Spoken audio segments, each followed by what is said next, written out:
Hi friends, welcome again to this English for You video series. English for You video series में एक बार आपका फिर से स्वागत है। और हम हर क्लास की जो शुरुआत करते हैं, we begin the class with a positive thought. तो आज की जो क्लास है उसकी शुरुआत फिर से एक हम सकारात्मक विचार के साथ, एक शक्तिशाली विचार के साथ करेंगे। तो आइए दोस्तों, आज मैंने एक किसी व्यक्ति के बहुत ही शानदार सेंटेंस को, कोटेशन को चुना है आपके मूड को सेट करने के लिए। और ये जो सेंटेंस है, it is better to light a candle than to curse the darkness, अर्थात अंधेरे को कोसो नहीं, दीपक जलाओ। दोस्तों, अधिकांश लोग समस्याओं की तरफ देखते हैं और उसी में उलझे रहते हैं, लेकिन जो विजेता होते हैं वो समस्याओं की ओर नहीं, उसके समाधान पे फोकस करते हैं और वो समाधान तलाश लेते हैं। ये नजरिए का फर्क है, ये एटीट्यूड का फर्क है दोस्तों। इसलिए बड़ी अच्छी बात किसी ने कही है, it is better to light a candle than to curse the darkness. अंधेरे को कोसने से बेहतर है दिया जला लेना। अंधकार में आप हैं, सर्वत्र अंधकार व्याप्त है, आपको कुछ नहीं दिख रहा, आप चाहें तो कोस सकते हैं उसको, आलोचना कर सकते हैं उसकी, कितना अंधकार है, कितना दुख है, कितनी तकलीफ है। या आप उठें, माचिस की तीली लें, दिया जलाएं और अंधकार दूर हो गया। तो ये आप पर निर्भर करता है कि आप चुपचाप बैठकर आलोचना करने वालों में शामिल होएंगे या फिर समाधान तलाशेंगे और सबका मार्ग प्रशस्त करेंगे, अपना भी। तो हम कामना करते हैं कि आप समाधान तलाशने वालों की श्रेणी में खड़े हों। और चलिए आज की कक्षा हम शुरू करते हैं। आज जो हमारा टॉपिक है, negatives and interrogatives of regular activities, अर्थात रेगुलर एक्टिविटीज के नेगेटिव्स एंड इंट्रोगेटिव सेंटेंसेस। यानी रेगुलर एक्टिविटीज जो हमने पिछले क्लास में चर्चा की थी, रूटीन, हैबिट्स और फैक्ट्स वगैरह, उन पर जो सेंटेंसेस, जो स्टेटमेंट्स हम फ्रेम करते हैं दोस्तों, जो डिक्लेरेटिव सेंटेंसेस या स्टेटमेंट्स हम बनाते हैं, उनको कैसे हम उन पर बेस्ड नेगेटिव सेंटेंसेस बना सकते हैं, कैसे उन पर बेस्ड क्वेश्चंस खड़े किए जा सकते हैं, चाहे वो यस नो वाले क्वेश्चंस हो। यस नो क्वेश्चन मतलब वैसे क्वेश्चंस जिनका जवाब हाँ में या ना में दिया जा सके, जैसे आर यू स्मार्ट, क्या आप स्मार्ट हैं, आप कह सकते हैं यस, आप कह सकते हैं नो। अगर मैं पूछ दूं इज योर नेम डेविड, क्या आपका नाम डेविड है, अगर डेविड है तो आप कहेंगे हाँ, अगर नहीं है तो बोलेंगे नो। लेकिन अगर मैं आपसे पूछ दूं व्हाट इज योर नेम, आपका नाम क्या है, यू कैन नॉट से यस और नो, आप हाँ या ना नहीं कह सकते, आपको पूरा नाम बताना पड़ेगा दोस्तों। तो हमेशा याद रखें, there are two kinds of questions, yes no questions. Yes no questions are the questions that can be answered in yes or no. ऐसे questions जो yes या no में आंसर किए जा सकते हैं। और what words वाले questions या WH questions, ऐसे questions हैं जो WH words like what, when, where, why, how, etc. से शुरू होते हैं और जिनका जवाब डिटेल में दिया जाना जरूरी होता है दोस्तों। तो बेसिकली ये दो तरह के क्वेश्चंस होते हैं। तो आज जो हमारे रेगुलर एक्टिविटी वाले सेंटेंस थे, चाहे वो रूटीन से रिलेटेड हो, चाहे वो हैबिट से हो, चाहे वो फैक्ट से हो, तो हम उन पर नेगेटिव सेंटेंसेस कैसे बनाएंगे और दोनों तरह के इंट्रोगेटिव्स यानी जो यस नो वाले हैं या फिर वो WH वर्ड्स वाले हैं, उनको कैसे बनाएंगे ये सीखेंगे दोस्तों। तो सबसे पहले मैंने रूटीन और हैबिट से रिलेटेड एक एक एग्जांपल बोर्ड पर आपके सामने रखा और दोनों एग्जांपल्स में एक में हमने सब्जेक्ट वी चुना, इसलिए कि इसके साथ हम वी के वर्ब के पहले फॉर्म V1 का यूज करते हैं। और दूसरे एग्जांपल में मैंने सब्जेक्ट माय ब्रदर चुना, क्योंकि ये रेगुलर सब्जेक्ट है थर्ड पर्सन का, और इसमें हम वर्ब के पांचवें रूप गोज का प्रयोग करते हैं। तो दोनों ही वर्ब के दोनों ही रूपों पर बेस्ड नेगेटिव और इंट्रोगेटिव, नकारात्मक और प्रश्नवाचक वाक्य आप कैसे बनाएंगे, आज हम ये सीखेंगे दोस्तों। तो जो हमारा पहला एग्जांपल है रूटीन एक्टिविटी का, that is we go to school at 9 in the morning, अर्थात हम सुबह 9 बजे स्कूल जाते हैं, दैट इज आवर रूटीन, ये हमारा रूटीन है। जो हैबिट्स का एग्जांपल है, my brother goes to bed early in the night, मेरा भाई रात में सवेरे ही बिस्तर पे चला जाता है, जल्दी सो जाता है वो। तो ये दो एग्जांपल्स हैं। अब हम ये देखेंगे हमने इनका नेगेटिव कैसे बनाया और हमने इनका क्वेश्चंस कैसे बनाया। तो पहले बात में देखिए ये नेगेटिव सेंटेंस है, ये नेगेटिव सेंटेंस है और देखिए हमने कैसे बनाया इसको। जो हमारा स्टेटमेंट था that was we go to school at at 9, हम 9 बजे स्कूल जाते हैं। तो जाहिर सी बात है हम 8 o'clock पे तो नहीं जाते, 8 बजे तो नहीं जाते, 9 बजे जाते हैं। तो हमारा नेगेटिव बनेगा we don't go to school at 8, हम 8 बजे स्कूल नहीं जाते। कितने बजे जाते हैं? 9 बजे जाते हैं। बहुत सारे लोग दोस्तों नेगेटिव कुछ अलग तरीके से बनाते हैं जो गलत होता है। फॉर एग्जाम्पल अभी हमने कहा we go to school at 9 in the morning, हम 9 बजे स्कूल जाते हैं। तो हम ये नहीं कह सकते we don't go to school at 9 in the morning, हम 9 बजे स्कूल नहीं जाते, क्योंकि फिर हम झूठे हो जाएंगे, हमारी बात ही गलत हो जाएगी। हमने जो पहले स्टेटमेंट बनाया था दैट विल बी इनकरेक्ट। इसलिए नेगेटिव्स वो नहीं होते, नेगेटिव्स वो होते हैं जिसमें हम इस बात से मुकरे नहीं। फॉर एग्जाम्पल हम 9 बजे स्कूल जाते हैं, इसका नेगेटिव ये हो सकता है कि हम 8 बजे नहीं जाते। कितने बजे जाते हैं? 9 बजे जाते हैं। तो इसका नेगेटिव है we don't go to school at 8 in the morning। Likewise my brother goes to bed early, रात को सवेरे जल्दी सोता है मेरा भाई। तो हम ये बोल दें कि नहीं वो जल्दी सवेरे नहीं सोता, he doesn't go to bed early in the night। तो ये गलत हो जाएगा दोस्तों, क्योंकि अपने ही बात को हम डिनाई करने लगेंगे, नलीफाई करने लगेंगे, जीरो हो जाएगा हमारी बात। तो इसका नेगेटिव होगा कि नहीं वो देर से बिस्तर पे नहीं जाता, सवेरे जाता है, जल्दी जाता है, अर्थात रात को जल्दी सो जाता है, देर से नहीं सोता, ये नेगेटिव होगा। इसलिए हमने नेगेटिव फ्रेम किया my brother does not go to bed late in the night, मेरा भाई देर से सोने नहीं जाता। तो ये दो नेगेटिव्स आपने देखे। अब चलिए इन दोनों नेगेटिव सेंटेंसेस में ये भी नेगेटिव और ये भी नेगेटिव, ध्यान से देखिए इनका स्ट्रक्चर क्या है। सबसे पहले हमने वी सब्जेक्ट को रखा, ध्यान से देखिएगा, इसमें वी सब्जेक्ट है और इसमें माय ब्रदर सब्जेक्ट है। और इसके बाद हमने क्या किया, पहले वाले में जहां हमारा सब्जेक्ट वी था हमने डोंट अर्थात डू नॉट यूज किया। ओके, डोंट या डू नॉट यूज किया। उसके बाद हमने गो यानी वर्ब के पहले रूप का इस्तेमाल किया। किसका इस्तेमाल किया? वर्ब के पहले रूप गो का इस्तेमाल किया। जो हमारा दूसरा एग्जाम्पल था my brother goes to bed early in the night, मेरा भाई जल्दी सोने चला जाता है रात को, उसमें माय ब्रदर सब्जेक्ट था। उसके बाद आप ध्यान से देखिए नेगेटिव में हमने क्या यूज किया, सब्जेक्ट के बाद हमने पहले डज नॉट यूज किया, इसको हम शॉर्ट में डजंट भी कह सकते हैं, शॉर्ट में डजंट भी कह सकते हैं, फिर डज नॉट भी कह सकते हैं। तो हमने क्या किया, हमने डज नॉट यूज किया और उसके बाद गो यानी फिर वर्ब के पहले रूप का इस्तेमाल किया। तो दोस्तों समझने की ये बात है कि जब हम नेगेटिव सेंटेंसेस में सब्जेक्ट के साथ डोंट या डजंट जोड़ देते हैं, उसके बाद चाहे स्टेटमेंट में वर्ब पांचवें रूप में ही क्यों न रहा हो, V5 क्यों न रहा हो, ये बदल के फिर से V1 बन जाता है। क्यों ऐसा होता है? क्योंकि V के साथ ऑलरेडी डू, डोंट का मतलब डू नॉट, तो डू यानी V1 का यूज हम कर चुके होते हैं। वैसे ही माय ब्रदर के साथ डज यानी डू में एस जोड़ के V5 का प्रयोग हम कर चुके होते हैं। तो उसके बाद जो मेन वर्ब आता है उस मेन वर्ब को हम वापस पहले रूप में ले आते हैं। दोस्तों ये समझना बहुत जरूरी है कि एक बार नकारात्मक सेंटेंसेस, नेगेटिव सेंटेंसेस बनाते समय जब हम डोंट और डजंट का यूज कर लेते हैं तो उसके बाद वर्ब हमेशा पहले रूप में ही आता है, ये पांचवें रूप में, मेन वर्ब पांचवें रूप में फिर नहीं आ सकता।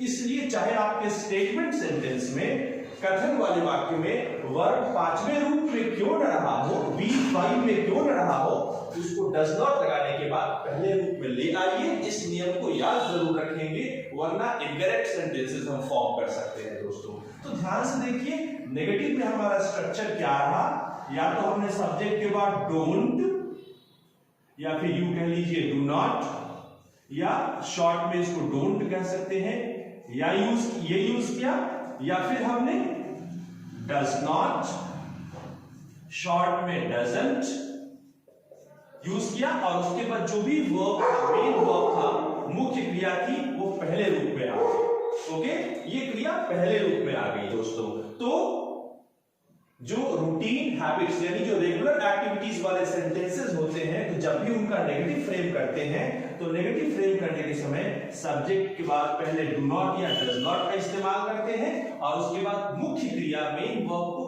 पहले रूप में रखते हैं। दोस्तों हम कुछ सेंटेंसेस बना सकते हैं उस पे, जैसे यू बात नहीं करते। आपने देखा दोस्तों, वैसे ही doesn't read poems, वह poems नहीं पढ़ता दोस्तों। तो ये दोनों सेंटेंसेस में ध्यान से देखिए, हमने don't के बाद V1 यूज किया और या फिर doesn't के बाद V1 यूज किया। तो ये समझना बहुत जरूरी है कि किन सब्जेक्ट के साथ don't यूज करेंगे, किन के साथ doesn't यूज करेंगे। दोस्तों इसको एक बॉक्स में आपको बता देते हैं, ये ठीक वही फॉर्मूला है जिन सब्जेक्ट के साथ हम V1 का यूज कर रहे थे वहां हम don't यूज करेंगे, जिसके साथ हम V5 अर्थात SES लगा के यूज कर रहे थे उसके साथ हम doesn't यूज करेंगे। अर्थात जो हमारे सब्जेक्ट अगर I, we, you, they या तमाम प्लूरल नाउन्स होंगे तो उनके साथ हम don't का यूज करेंगे और उसके बाद वर्ब के पहले रूप का इस्तेमाल करेंगे। ठीक है दोस्तों। और अगर हमारे सब्जेक्ट he, she, it और सिंगुलर्स हैं, सिंगुलर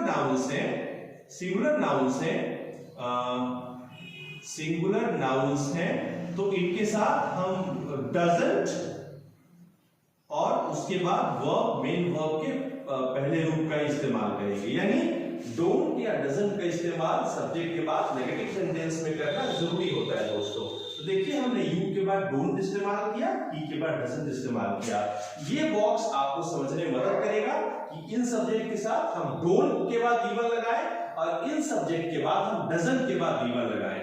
तो ये हमारा नेगेटिव का स्ट्रक्चर होता है दोस्तों, इसको समझना बहुत जरूरी है। अब चलिए हम पहले yes no क्वेश्चन पे गौर करते हैं। yes no क्वेश्चन का मतलब वो क्वेश्चन जिनका जवाब आप yes या no, हाँ या नहीं में दे सकते हैं। जैसे हमने पूछा do we go to school at 8 in the morning, क्या हम 8 बजे स्कूल जाते हैं? अगर आप जाते हैं तो आप कह सकते हैं yes we do, और अगर आप नहीं जाते तो आपको कहना पड़ेगा no we don't go to school at 8, we don't। Understood. तो ये हाँ या ना में आंसर दे सकते हैं इसका। वैसे ही does my brother go to bed late, क्या मेरा भाई देर से सोने जाता है? अगर सही है तो आप कह सकते हैं yes, और अगर ये बात गलत है तो आप कहेंगे no। अर्थात इन दोनों क्वेश्चंस का जवाब हाँ या ना में नहीं दे सकते, इनको हम yes no क्वेश्चंस कहते हैं। क्या कहते हैं दोस्तों? yes no क्वेश्चन कहते हैं। और मैं इन नेगेटिव एग्जांपल्स को मिटाऊंगा ताकि मैं आपको yes no क्वेश्चंस के स्ट्रक्चर को एक्सप्लेन कर पाऊंगा आपके सामने। तो गौर से देखें, ये जो yes no क्वेश्चन है उसमें सबसे पहले मैंने do को रखा। अगर नेगेटिव है तो आप don't भी रख सकते हैं, नेगेटिव क्वेश्चन है तो। और दूसरे में जिसमें माई ब्रदर सब्जेक्ट था वहां हमने does को रखा। समझने की ये बात है कि जहां हम yes no क्वेश्चंस की बात हम कर रहे हैं तो जहां हम V1 का यूज करते थे वहां शुरू में do ले आते हैं, अर्थात do। अगर नेगेटिव है तो don't भी रख सकते हैं। ठीक है, ध्यान दीजिएगा।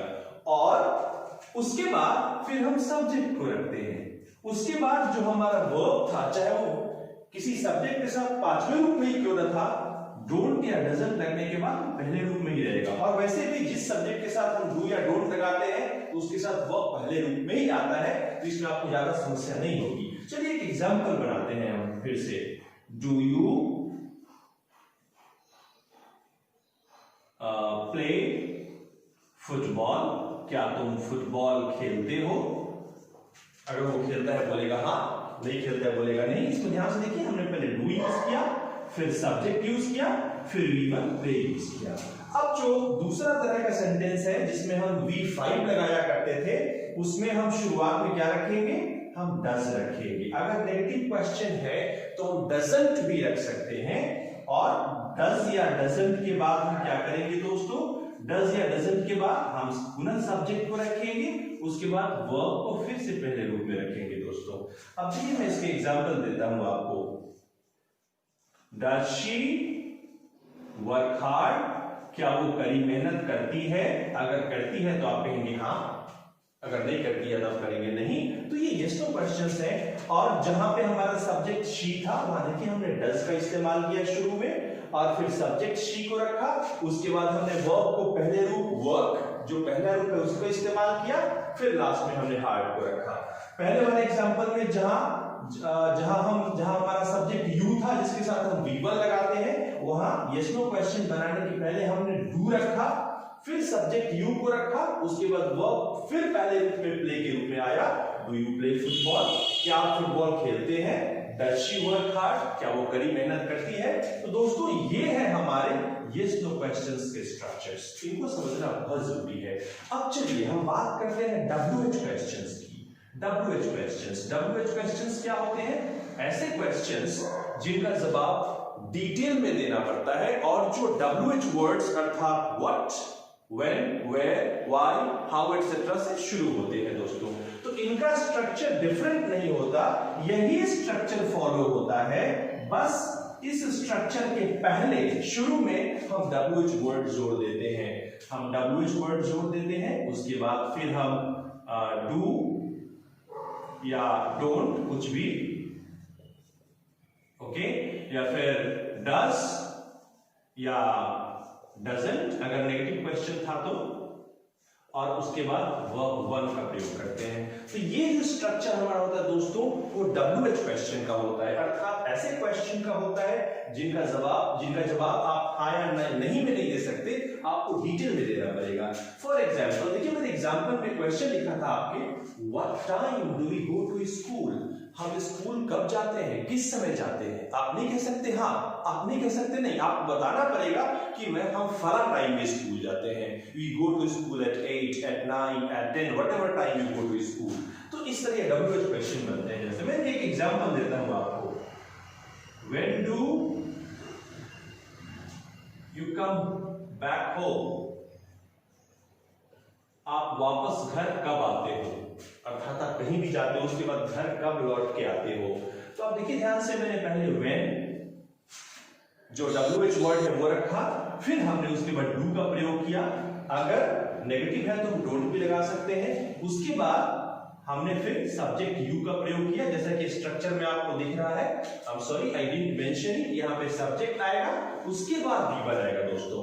तो आप ध्यान से देखिए, स्ट्रक्चर में हमने पहले WH वर्ड का यूज किया, उसके बाद हमने डू का यूज किया, जो कि नेगेटिव क्वेश्चन नहीं है, नकारात्मक प्रश्न नहीं है, फिर हमने सब्जेक्ट यू का यूज किया, उसके बाद वर्ब के पहले रूप का यूज किया, when do you come back home, where do you go in the morning, how do you travel to your office, likewise we can frame sentences। अब चलिए दूसरा एग्जांपल ऐसे सब्जेक्ट के साथ दें जिसमें हम डू नहीं डज का यूज कर सकते हैं, यानी ही, शी, इट और तमाम सिंगुलर सब्जेक्ट्स। ध्यान से देखिए, मैं लिखता हूं एग्जांपल आपको, इसका स्ट्रक्चर क्या होगा, इसके भी पहले WH आएगा और उसके बाद यही स्ट्रक्चर फॉलो होगा दोस्तों, यानी हम डज और नेगेटिव है तो हम डजंट दे सकते हैं, कोई दिक्कत नहीं है, या फिर हाँ, उसके बाद हम सब्जेक्ट को रखेंगे और फिर वर्ब के पहले रूप का इस्तेमाल करेंगे। चलिए इस पर बेस्ड एक सेंटेंस हम बनाते हैं जिससे बहुत सारी चीजें आपको स्पष्ट हो जाएंगी। For example,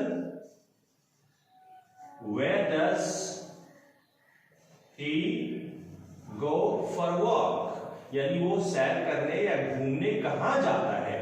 may be going to the park, wherever, park जा सकता है, कहीं भी जा सकता है। तो वेयर डज ही गो, ध्यान से देखें, हमने पहले वेयर WH वर्ड को रखा, उसके बाद हमने डज को रखा, उसके बाद हमने सब्जेक्ट को रखा, ही को रखा, और उसके बाद हमने वर्ब को फिर पहले रूप में इस्तेमाल किया।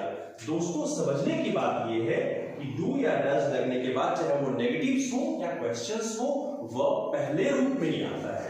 तो आपको क्या करना है दोस्तों, इन स्ट्रक्चर्स पे अपनी महारत हासिल करनी है, इन स्ट्रक्चर्स पे सेंटेंस फ्रेम करने का अभ्यास करना है दोस्तों। तो अभी आपने नेगेटिव स्ट्रक्चर्स को देखा थोड़ी देर पहले, सब्जेक्ट के साथ डू नॉट या डोंट या डजंट यानी डज नॉट प्लस वर्ब के पहले रूप को लगा के हमने सेंटेंसेस बनाए थे, और उसके बाद हमने क्वेश्चंस।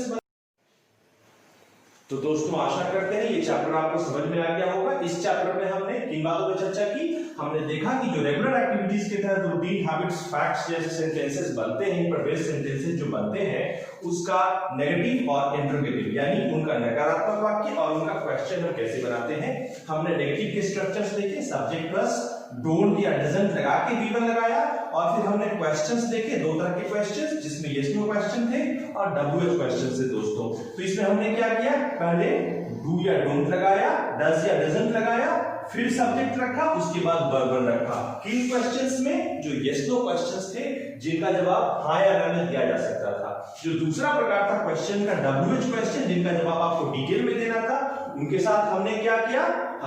उनके साथ हमने WH के बाद वर्ड्स के बाद डू या डज लगाया या डोंट या डजंट लगाया नेगेटिव क्वेश्चन में। उसके बाद हमने सब्जेक्ट रखा, फिर वर्ब के पहले रूप का प्रयोग किया। जैसे when do you come back home, where does he go for walk, likewise we can frame sentences. तो आज के क्लास में आपको रूटीन और हैबिट्स यानी रेगुलर एक्टिविटीज पर बेस्ड नेगेटिव और इंट्रोगेटिव सेंटेंसेस कैसे बनाते हैं हमने ये दिखाया। उम्मीद है आपको सारी टॉपिक समझ में आ गई होगी। तो प्लीज आप अपना पेंसिल और नोटबुक उठाएं और जो स्ट्रक्चर्स हैं नेगेटिव्स के, है ना, स्टेटमेंट्स के, नेगेटिव्स के, WH question, yes no questions के, WH क्वेश्चंस के, इन स्ट्रक्चर्स को नोट डाउन करें और इन एग्जांपल्स को देख के आप इनका स्क्रीनशॉट भी ले सकते हैं दोस्तों।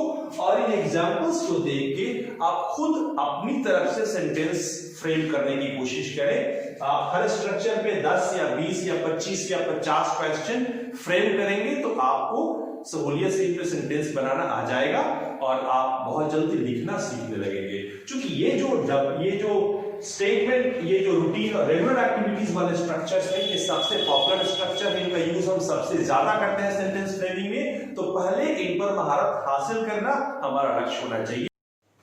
तो जब हम अगले वीडियो में हम ये देखेंगे कि हम पास्ट, ये जब हम अतीत की बात करते हैं यानी बीते समय की बात करते हैं तो सेंटेंसेस कैसे फ्रेम करते हैं। इस तरह हमारा ये सीरीज चलता रहेगा। अभ्यास करें इन स्ट्रक्चर्स का और अगले वीडियो का इंतजार करें। और प्लीज मेरे चैनल को सब्सक्राइब करें और आपको वीडियो पसंद आता है तो लाइक जरूर करें। तो अगले वीडियो तक के लिए धन्यवाद, शुभ विदा, थैंक यू वेरी मच।